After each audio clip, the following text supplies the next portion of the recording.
Qu'est-ce que je peux bien mettre? Direct. Ok, j'ai récupéré les gants.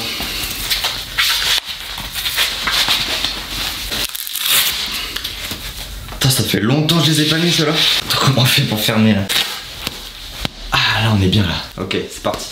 Appel à toutes les unités, un détenu vient de s'évader, un détenu vient de s'évader, je répète, un détenu vient de s'évader par hélicoptère.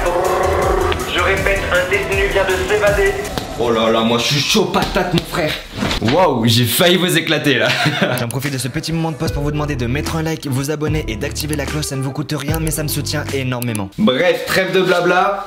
Je pense qu'avec cette magnifique intro, vous avez très bien compris le sujet de la vidéo. Aujourd'hui, on va traiter le sujet des pires prisonniers qui s'évadent de prison. Alors ouais, là on a du dossier dessus, vraiment là. Pour ceux qui se demandent comment j'ai trouvé mes gants, j'ai fait de la boxe mon frère. Bah bien sûr, qu'est-ce que tu crois? Moi je suis un boxeur dans l'âme hein. Fais gaffe à ce que tu dis dans les commentaires. Donc je vous ai sélectionné 3 histoires de détenus qui s'évadent de prison. Je tiens à préciser que toutes les histoires sont des histoires vraies. Et on commence tout de suite avec la première histoire. Allez, let's go.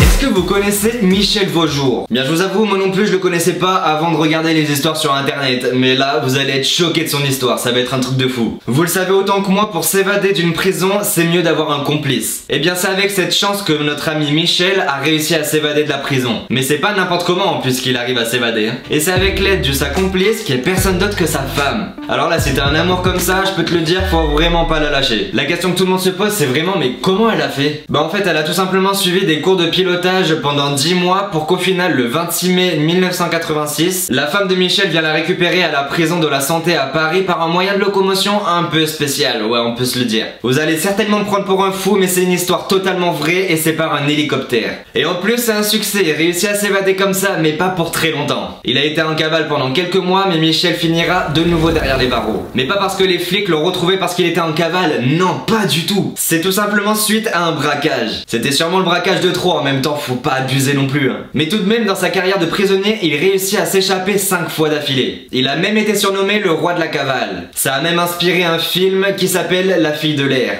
Elle est folle quand même cette première histoire. On va passer directement à l'histoire suivante. L'évasion d'Alcatraz.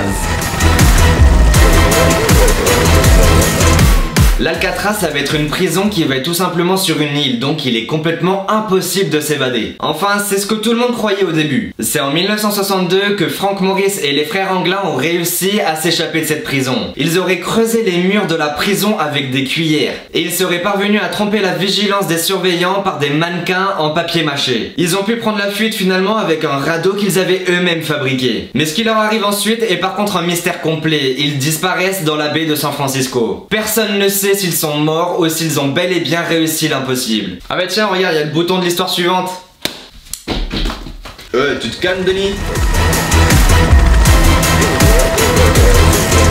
Pourquoi s'embêter alors qu'on peut sortir par la grande porte de la prison? C'est le 31 mai 2001 que 3 détenus fichés ont réussi à s'échapper de la prison de Borgo en Corse. Alors celui-là il est très technique, vous allez comprendre. C'est grâce à l'envoi d'un faux fax, je précise extrêmement bien fait, ordonnant leur libération que le personnel pénitentiaire leur ouvre les portes de la prison. Les pauvres y croyaient vraiment obéir à l'ordre hiérarchique. Et ouais mais normalement le personnel pénitentiaire doit appeler le juge qui les a condamnés pour obtenir sa validation. Mais les prisonniers ont attendu la bonne heure. Ils ont attendu d'être 18 h pour envoyer les documents. Et à cette heure-là, le juge n'est plus dans son cabinet. Et comme les faux documents ont été très bien réalisés, le personnel de la prison n'a pas trop insisté. Ils leur ont directement ouvert la porte de la prison, donnant la liberté aux 3 prisonniers. C'est un très gros numéro, ils ont fait aucune erreur. En même temps, heureusement, parce que s'ils auraient fait une erreur, ben ça aurait été cuit pour eux. On en a fini pour ces 3 histoires, j'espère que la vidéo vous a plu. N'hésitez pas à me dire en commentaire laquelle histoire vous avez préférée et à les noter sur 10. Perso, j'ai une petite préférence